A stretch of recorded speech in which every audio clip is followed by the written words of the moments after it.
I had always prided myself on being a light sleeper, but I never imagined that particular trait would save my life, or at least what was left of it. At 73, I thought I'd seen the worst of human nature, but nothing prepared me for what I overheard that Tuesday evening in March, when the spring rain drummed against the windows of what I'd foolishly believed was still my home. I was returning from the bathroom, my slippers silent against the hardwood floor, when I heard my daughter-in-law Jessica's voice drifting from the kitchen. The tone was different from her usual saccharine sweetness, sharper, more calculating. Something made me pause at the top of the stairs, my hand gripping the banister. Before we jump back in, tell us where you're tuning in from, and if this story touches you, make sure you're subscribed, because tomorrow, I've saved something extra special for you. She'll be gone soon anyway, Jessica was saying, her voice carrying that casual cruelty I'd started to recognize but had been too polite to acknowledge. I mean, look at her. 73, diabetic, those dizzy spells she's been having. How much longer can she really last? My blood turned to ice. I pressed myself against the wall, straining to hear more. Jessica, don't talk like that, came my son David's voice, though it lacked any real conviction. After 35 years of marriage, I knew that tone, the one he used when he disagreed but wouldn't fight. Oh, come on, David. I'm being realistic here. Your mother is taking up the entire master suite while we're crammed into that tiny guest room with Emma. It's not fair to our daughter. She needs space to grow, to have friends over. And what about when we have another baby? Another baby? This was the first I'd heard of such plans. Once your mother passes, Jessica continued, her voice gaining confidence, we can finally turn this place into a real family home. I've already been looking at paint samples for that room. Emma would love the princess theme I've been planning. Pink walls, white furniture, maybe a canopy bed by the window where your mother keeps all those dusty books. I gripped the banister so tightly my knuckles went white. Those weren't just dusty books. They were first editions, some of them worth thousands of dollars collected over decades of careful saving and thoughtful purchases. And the master suite. That room had been mine and my late husband Robert's for 43 years. Robert had died in that room, holding my hand, telling me he loved me one last time. I don't know, Jess, David said weakly. It feels wrong. Planning around Mom's death like this. Planning isn't wrong, David. It's smart. Do you want Emma sleeping in a closet until she's 18? Your mother has had her time. Now it's our turn. The casual dismissal in her voice made my stomach churn. I wasn't a person to Jessica. I was an obstacle, a temporary inconvenience blocking her vision of the perfect family home. And another thing, Jessica continued, clearly warming to her topic. Once she's gone, we won't have to pretend anymore. You know how exhausting it is, constantly walking on eggshells around her, acting like we're grateful for her generosity in letting us live here? This is your family home, David. You grew up here. You should inherit it, not feel like a guest in your own house. My breath caught. Letting them live here? I had invited them to move in after David lost his job 2 years ago, when Jessica was pregnant with Emma, and they couldn't afford their apartment anymore. It was supposed to be temporary, just until they got back on their feet. Somehow, temporary had stretched into permanent, and gratitude had morphed into entitlement. I know, but legally, the house is still in Mom's name, David pointed out. Exactly why we need to start having conversations with her about estate planning. Maybe she could transfer ownership now, for tax purposes. My father did that with their beach house. Much simpler that way. I closed my eyes, feeling dizzy, not from my medical condition, but from the crushing weight of betrayal. These weren't the words of a daughter-in-law who cared about my well-being. These were the calculations of someone who saw me as a problem, to be solved, preferably sooner rather than later. I already started researching assisted living facilities, Jessica continued. There's a nice place about an hour away. Much more appropriate for someone her age with proper medical supervision. She'd probably be happier there, around people her own age, instead of feeling like she's in the way here. Mom would never agree to move to a facility. She might not have a choice. Did you see how confused she got last week when she couldn't find her reading glasses? They were on her head the whole time, and those dizzy spells are getting worse. We could make a case that she's becoming a danger to herself. The words hit me like physical blows. Yes, I'd been having some dizzy spells, a side effect of new medication that my doctor was adjusting. And yes, I'd misplaced my glasses, something that had never happened when I was overwhelmed with worry about David's unemployment and Jessica's constant passive-aggressive comments about my old-fashioned housekeeping. If we handle it right, Jessica continued, we could probably get power of attorney. For her own safety, of course.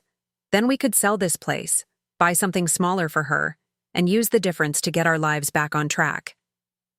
Sell this place. The house Robert and I had bought as newlyweds, where we'd raised David, where every room held 43 years of memories. The house with the garden I'd tended through decades of seasons. The kitchen where I'd cooked thousands of meals. The living room where we'd celebrated Christmases and birthdays and anniversaries. I heard the scrape of chairs against the kitchen floor, the sound of them cleaning up dinner. Dinner I had cooked, in the kitchen I still paid to maintain, in the house they were planning to inherit. Moving as quietly as possible, I made my way back to my room. The master suite they were already redecorating in their minds. I closed the door softly and sat on the edge of the bed Robert and I had shared for so many years, my hands shaking. In the space of 10 minutes, my entire understanding of my family had crumbled. I wasn't a beloved mother and grandmother graciously sharing her home. I was an inconvenience, a burden, an obstacle to their happiness. Worse, they were actively plotting to remove me from my own life, to warehouse me in some facility while they took over everything Robert and I had built together. The cruelest part was how they'd couched it all in concern for my well-being. The assisted living facility would be more appropriate. Moving me out would be for my own safety. They'd convinced themselves, or at least David had let Jessica convince him, that pushing me out of my own home was actually an act of kindness. I sat there in the darkness, listening to their voices drift up from below, no longer bothering, to keep their conversation private. They thought I was asleep, probably dreaming peacefully, unaware that my own family was planning my exile. But Jessica had made one crucial mistake. She'd assumed I was helpless, that age had made me weak and confused and easy to manipulate. She'd looked at my dizzy spells and misplaced glasses and seen an opportunity. What she hadn't seen was 43 years of surviving as a widow, of managing finances and making decisions, and protecting what mattered to me. What she didn't know was that the sweet, accommodating mother-in-law who cooked her meals and babysat her daughter and smiled politely at her suggestions was about to disappear. Because if Jessica thought I'd be gone soon anyway, I was going to make sure she was right, just not in the way she expected. I opened the drawer of my nightstand and pulled out the folder I kept there. Financial documents, legal papers, the deed to the house, Robert's life insurance policy information, my own will and estate planning documents. Over the years, I'd kept everything meticulously organized, partly out of habit, and partly because I'd seen too many widows left helpless when their husbands died without proper documentation. As I spread the papers across my bed, I realized that Jessica's casual cruelty might have just saved my life, because now I knew exactly what I was dealing with, and I had time to prepare. The house was mine, free and clear. Robert's life insurance had paid off the mortgage 15 years ago.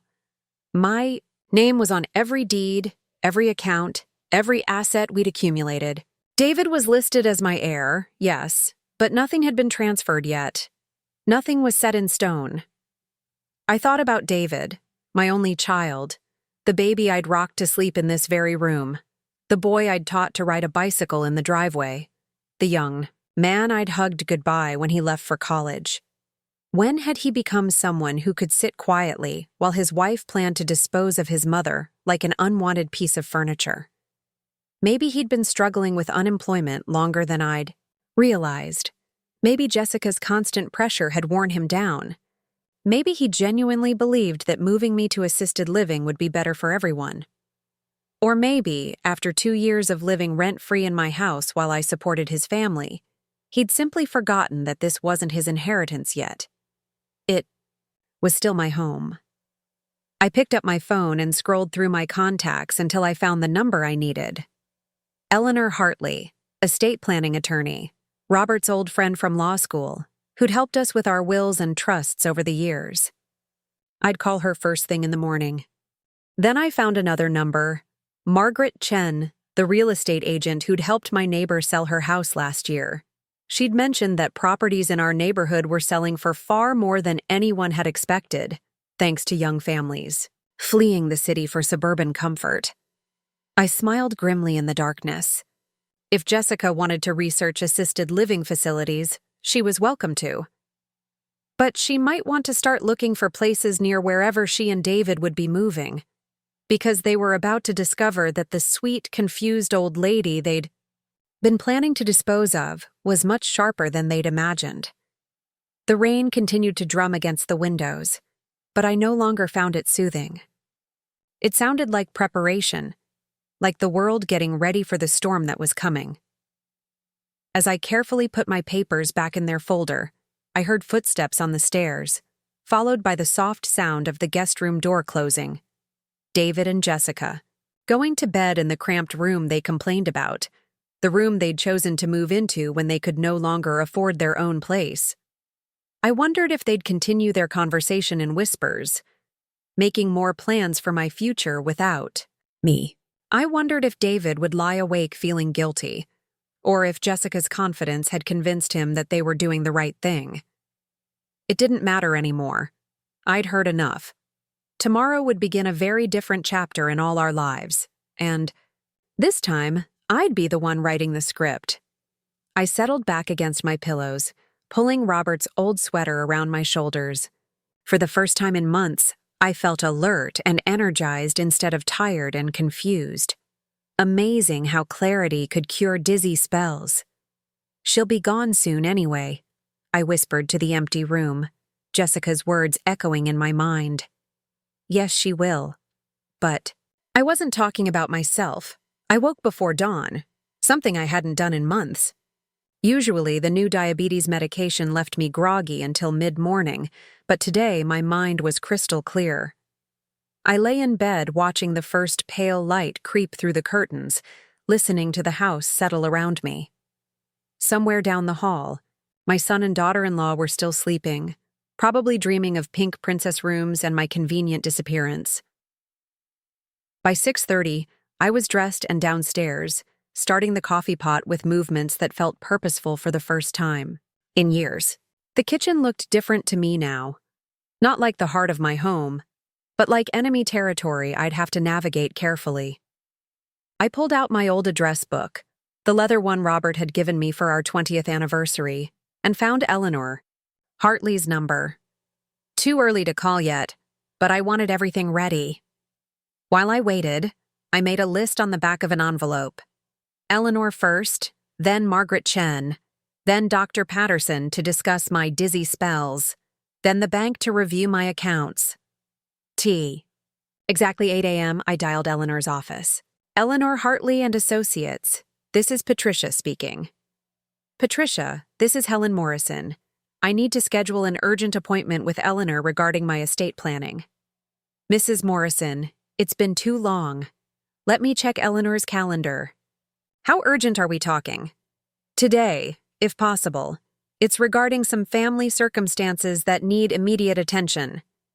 The concern in Patricia's voice was immediate.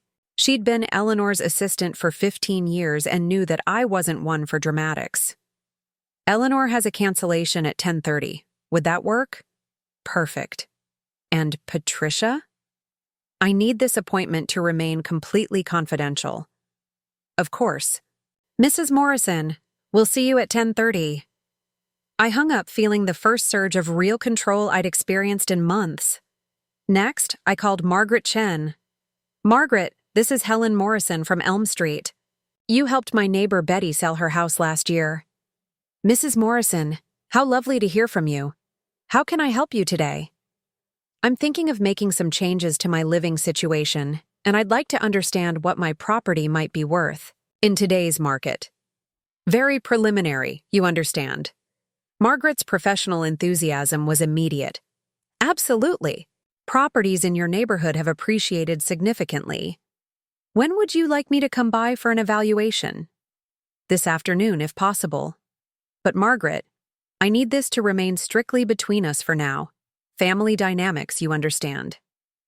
Of course, I'll be discreet. How about 2 o'clock? Perfect. I was hanging up when I heard footsteps on the stairs. Jessica appeared in the kitchen, already dressed in her yoga clothes, her blonde hair pulled back in a perfect ponytail. She looked surprised to see me up so early. Helen, you're up bright and early today. Feeling better? The concern in her voice sounded so genuine that for a moment I almost questioned what I'd heard last night. Then I remembered her words. She'll be gone soon anyway, and my resolve hardened. Much better, dear. I think I needed a good night's sleep. I smiled at her, the same grandmother smile I'd been giving her for 2 years. Coffee's fresh if you'd like some. That's so sweet of you. She poured herself a cup and leaned against the counter. You know, I was thinking yesterday about how hard it must be for you, managing this big house all by yourself. Have you ever thought about what you might want to do in the future? You know, as you get older? I sipped my coffee calmly. What do you mean, dear? Well, I was just thinking that there are so many wonderful senior communities now.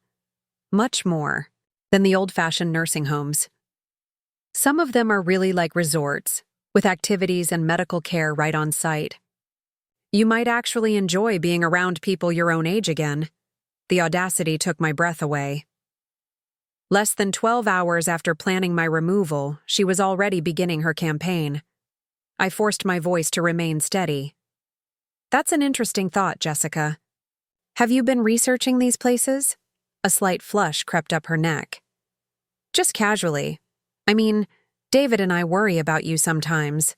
Those dizzy spells, and being alone so much during the day while we're at work. How thoughtful of you both. I set down my coffee cup carefully. You know, I think I'll take a drive today. Haven't been out much lately, and I'd like to see how the neighborhood is changing. That sounds lovely. Just be careful, okay? Maybe you should let David know where you're going in case something happens. The suggestion was wrapped in concern, but I heard the underlying message. We need to keep track of you. I wondered how long they'd been monitoring my movements. How many of my confused moments had been documented for future use? Of course, dear. I'll leave a note. David appeared then, looking tired and slightly rumpled. He kissed Jessica's cheek and nodded at me with the distracted affection I'd grown used to over the past 2 years. Morning, Mom. You're up early. Feeling energetic today, I said brightly. I thought I might run some errands, maybe have lunch in town. Something flickered in Jessica's eyes. That sounds nice. You know, if you ever want company on these trips, I'd be happy to come along. I worry about you driving when you're having those dizzy spells. That's very kind, but I feel fine today. Better than I have in weeks, actually. And it was true.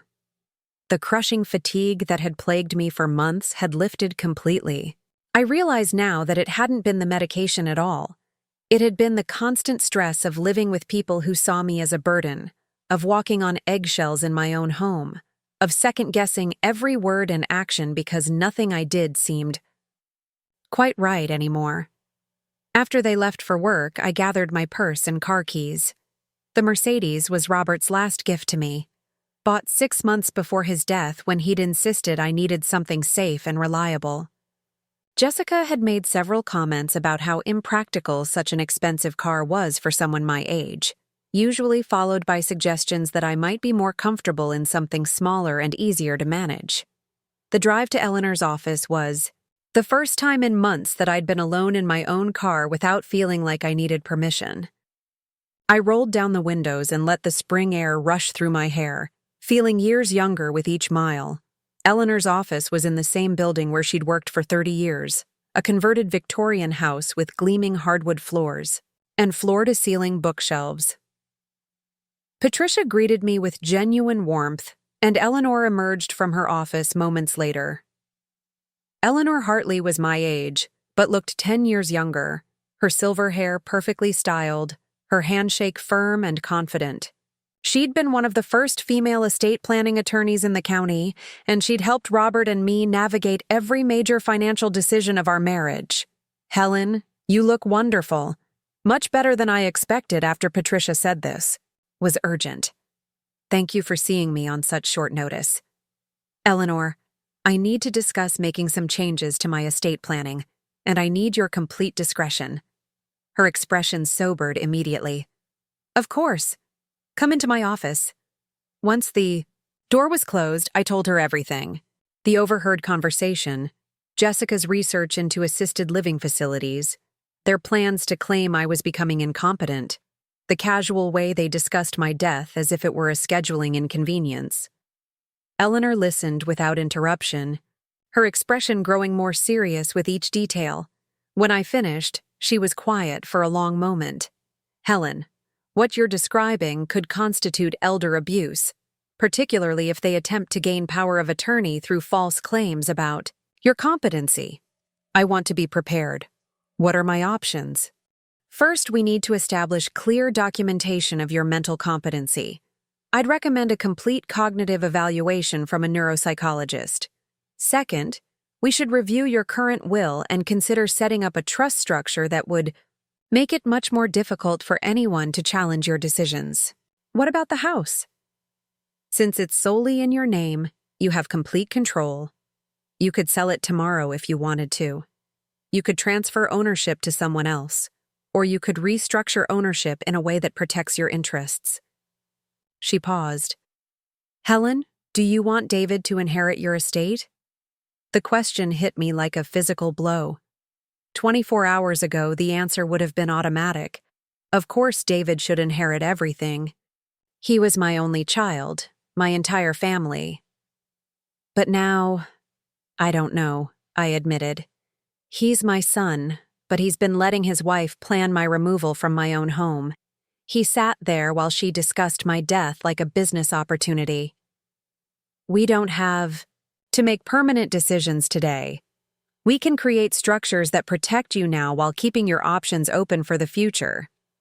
The important thing is to ensure that no one can manipulate you or coerce you into decisions that aren't in your best interest." Eleanor pulled out a legal pad and began making notes. "I'm going to prepare several documents. First, a durable power of attorney that specifies exactly under what circumstances someone could act on your behalf, with built-in safeguards. Second, a comprehensive advance directive that makes your wishes absolutely clear. Third, we'll restructure your assets in a way that makes it impossible for anyone to claim you're not competent to manage them. How long will this take?" "I can have everything ready by next week. In the meantime, I want you to see Dr. Rebecca Santos. She's a neuropsychologist who specializes in competency evaluations. I'll call her this afternoon." "There's something else," I said. "I think they're planning to move faster than they originally intended." Jessica mentioned starting conversations about estate planning, suggesting I transfer ownership of the house for tax purposes. Eleanor's expression darkened. Classic manipulation tactic. "Helen, until we have all these protections in place, don't sign anything, don't agree to any changes, and don't let them pressure you into making decisions quickly. If they push, tell them you want time to think about it." What if they become suspicious about my sudden resistance to their suggestions? Then we accelerate our timeline. Sometimes the best defense is a good offense. I left Eleanor's office feeling armed for battle.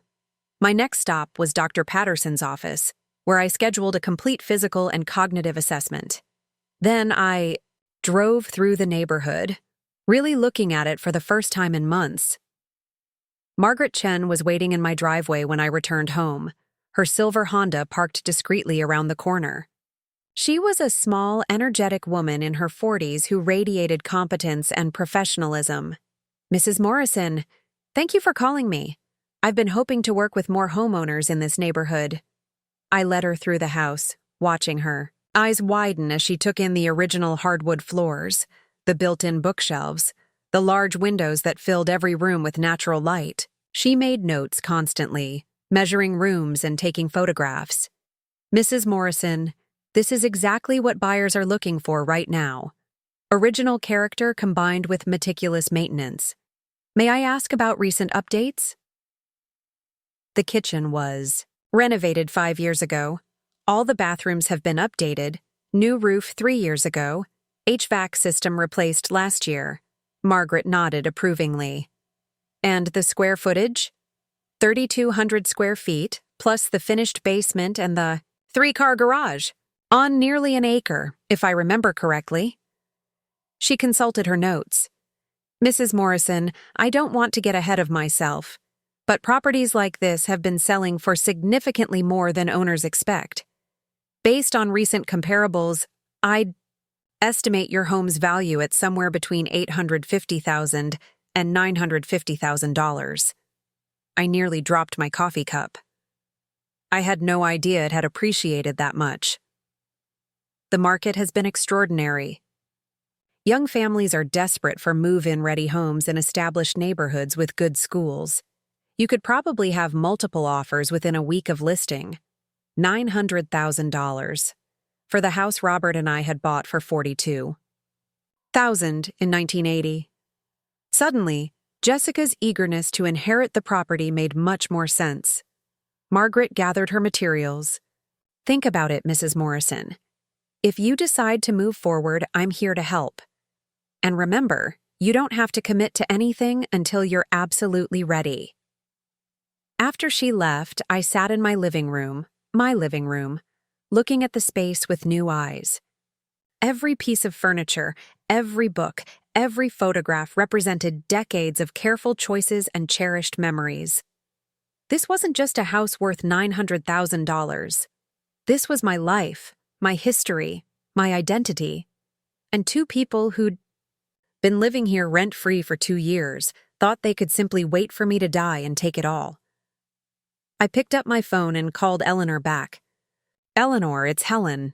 I've been thinking about what you said regarding a fence being the best defense. What did you have in mind? How quickly could you prepare a trust that would transfer ownership of my house to a foundation or charity while allowing me to live here for the remainder of my life?" There was a pause. "Very quickly.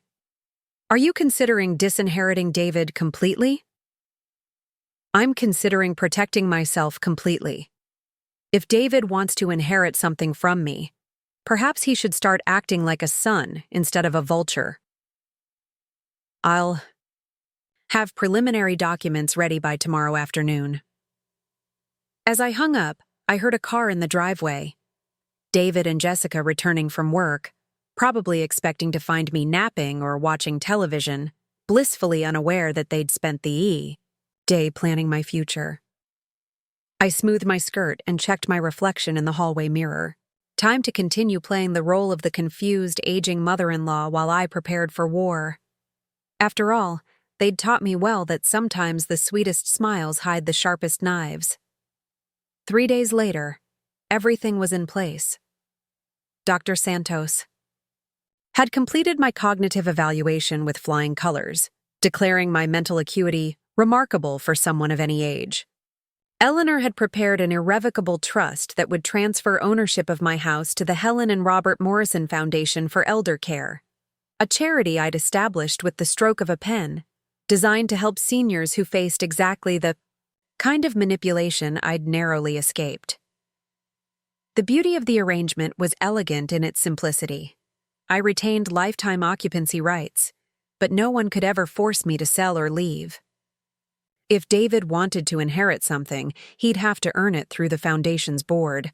which consisted of Eleanor, Dr. Santos, and myself. I'd also made another crucial decision. Margaret Chen was scheduled to list the property next door, Mrs. Patterson's old house, which I'd quietly purchased the day before using funds from Robert's life insurance policy. If Jessica wanted to research real estate values in the neighborhood, she was about to get a very educational surprise. It was Thursday evening when everything came to a head.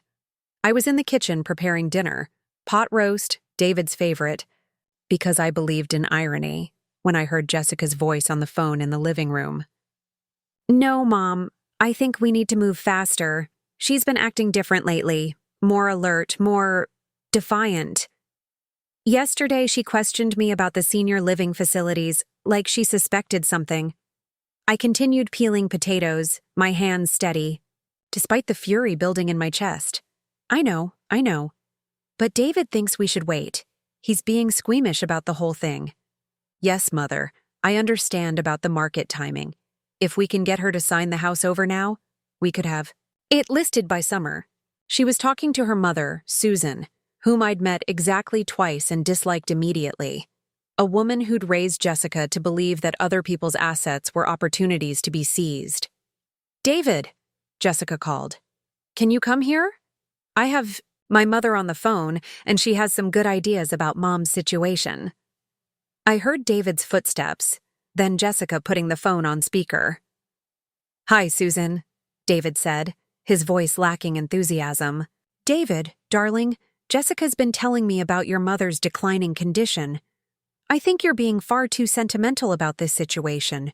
You need to act decisively, for everyone's sake." "She's not declining," David protested weakly. "She's just getting older." "David, honey," Susan's voice dripped with false sympathy. "Sometimes loving someone means making hard decisions for them. Your mother can't properly care for that enormous house anymore. She's becoming a danger to herself. But she seems fine most of the time." "That's exactly when these things are most dangerous," Jessica interjected. "She seems fine until she doesn't. What if she falls down those stairs? What if she forgets to turn off the stove? We'd never forgive ourselves." I set down my peeling knife and walked quietly to the doorway, where I could see them huddled around Jessica's phone. "The important thing," Susan continued, "is to get legal arrangements in place while she's still competent enough to sign documents. If you wait too long, it becomes much more complicated."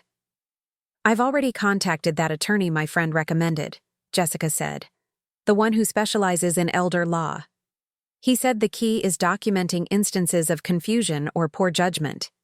Maybe we should start keeping a journal." A journal. They wanted to document my confusion for legal purposes.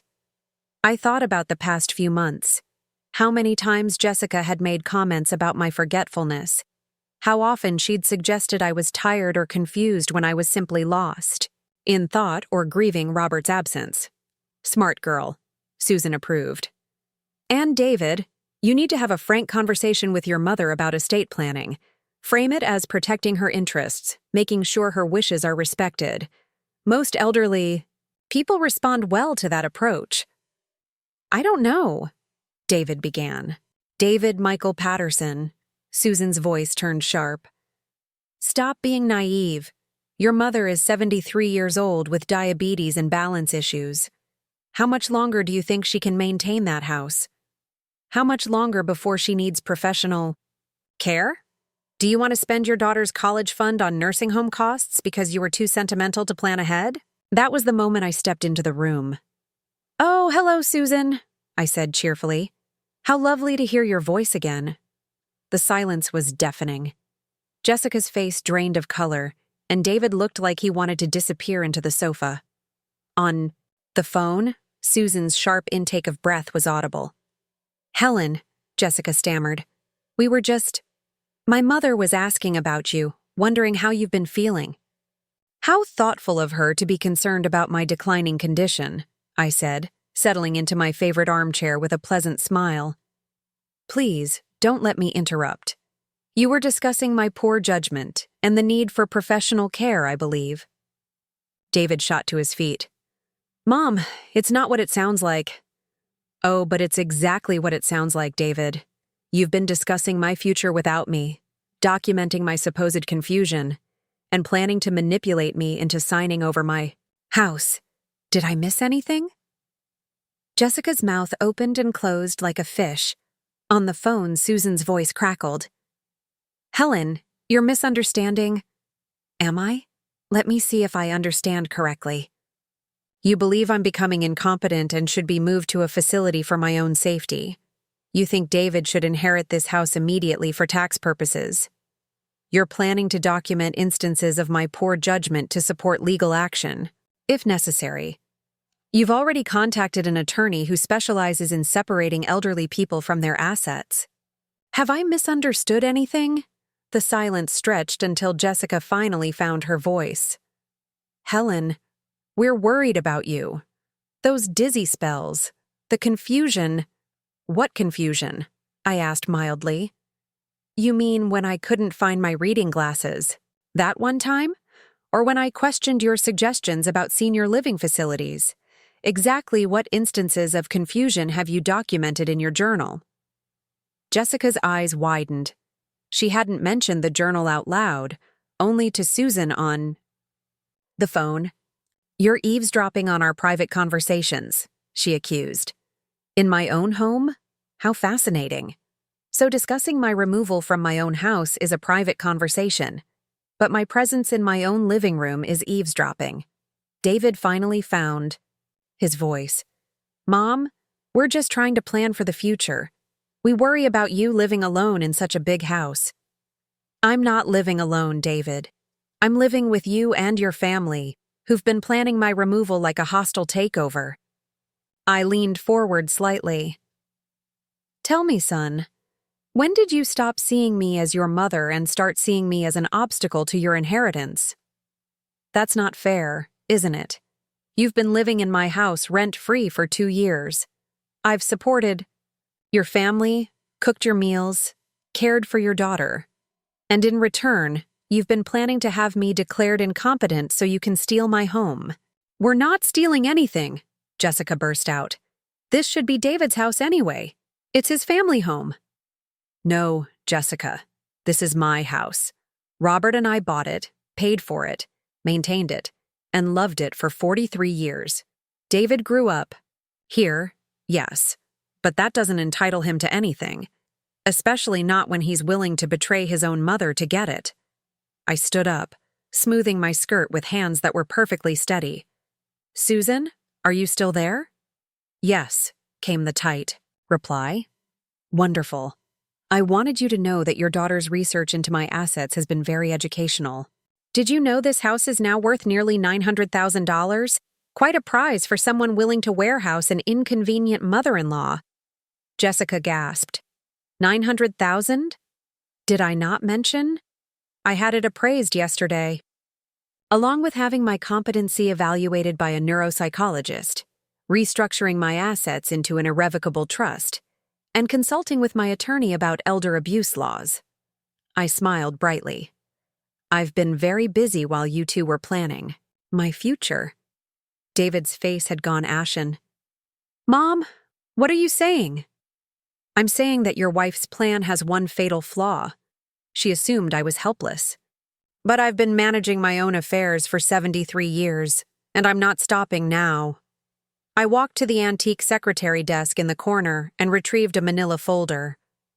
These are the documents transferring ownership of this house to the Helen and Robert Morrison Foundation for Elder Care. The foundation will ensure that seniors facing family manipulation have legal protection and housing security. You can't do that, Jessica shrieked. That's David's inheritance. Actually, I can do whatever I want with my own property. And I just did. I turned to David. I retain lifetime occupancy rights, of course, but you're no longer my heir, son. The foundation's board will determine how assets are distributed based on merit and need. Mom, please, David said, his voice breaking. I never wanted this. Jessica was just worried. David, I heard you both. 3 nights ago, in this very room, planning my removal like I was already dead. Don't insult my intelligence by pretending. This was Jessica's idea alone. Jessica jumped up, her face twisted with rage. You manipulative old witch. You did this on purpose. You've been planning this. I've been protecting myself, Jessica, from people who saw my death as a convenience and my assets as their opportunity. We gave up our apartment to take care of you. You moved in because you couldn't afford rent. I never asked you to take care of me. You volunteered to accept my hospitality while you got back on your feet.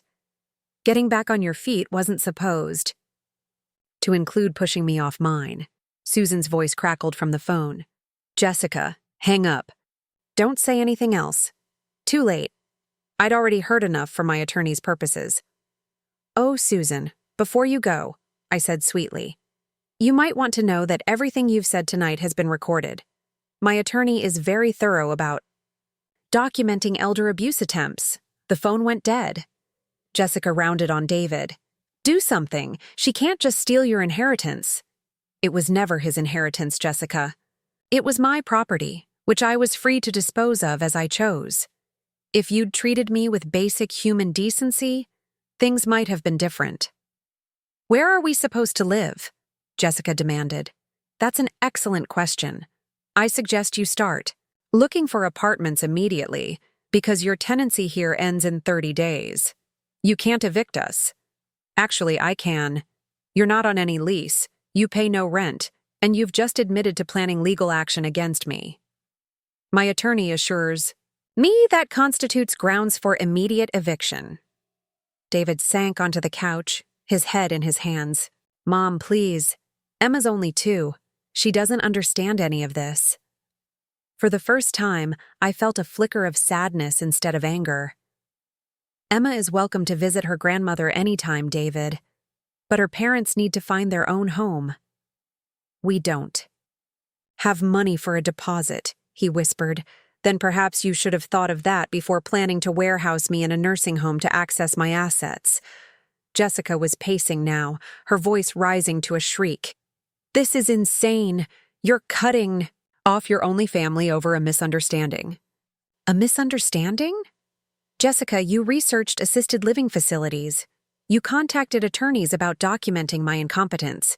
You planned to sell my home while I was conveniently tucked away somewhere I couldn't object. Which part of that was a misunderstanding? We were planning for the future. You were planning my removal from it. I walked to the front door and opened it wide. You have 30 days to find alternative housing. I suggest you start looking immediately, because the 31st day will find your belongings on the front lawn. Mom, David said desperately. What about Emma? What about our family? What about it, David? You sat silently while your wife planned to have me declared incompetent. You discussed my death like a real estate opportunity. You allowed her to research ways to remove me from my own home. What exactly did you think would happen when I found out? I thought you'd never know. The honesty of it was breathtaking. You thought you'd successfully manipulate a confused old woman into giving up everything she'd worked for. You thought I was too senile to protect myself. That's not... David, I raised you better than this. But apparently, living rent-free, for 2 years while planning my removal is the man you've chosen to become. Jessica grabbed her purse and keys. Come on, David. We don't have to listen to this. We'll see what our lawyer says about fraudulent property transfers. Good luck with that, I called after her. My attorney is Eleanor Hartley. You might want to research her track record with elder abuse cases before you make any accusations. They left in a slam of doors and squealing tires, leaving me alone in the sudden quiet of my house. I walked through the rooms slowly, seeing them clearly for the first time in months. My books, my furniture, my memories, all exactly where they belonged. I made myself a cup of tea and called Eleanor. Helen? How did it go? Better than expected. They've admitted everything. It's all recorded, and they're moving out within 30 days. And how do you feel? I considered the question. Free. For the first time in 2 years, I feel free. 6 weeks later, I was trimming roses in my garden when Margaret Chen's car pulled into the driveway next door. She'd successfully sold Mrs. Patterson's house to a lovely young family with twin toddlers who thought having a grandmother next door was a wonderful bonus. David had called twice, both times to apologize and ask if we could work something out. I'd told him that when he was ready to have an honest conversation about his behavior, I'd be willing to listen. So far, he hadn't called back. Jessica had posted several rants on social media about manipulative elderly relatives who steal from their own families. Eleanor was monitoring the situation in case legal action became necessary. Emma visited every Sunday. David brought her himself, staying just long enough to ensure she was safe before leaving without a word. I suspected the divorce papers Jessica had threatened him with were becoming reality. The foundation was thriving. We'd already helped 3 seniors escape similar family manipulation, providing legal support and temporary housing, while they regained control of their lives. But the real victory was simpler than all of that. It was the knowledge that I'd protected what Robert and I had built together. It was the certainty that no one would ever again plan my future without me. It was the understanding that sometimes the kindest thing you can do is refuse to be a hardcore. As I watered my roses that evening, I thought about Jessica's words. She'll be gone soon anyway. She'd been right, in a way. The confused, accommodating woman they'd planned to manipulate was gone. In her place was someone who remembered her own strength, and that woman wasn't going anywhere. Up next, you've got 2 more standout stories. Right on your screen. If this one hit the mark, you won't want to pass these up. Just click and check them out. And don't forget to like, subscribe, and turn on the notification bell so you don't miss any upload from us.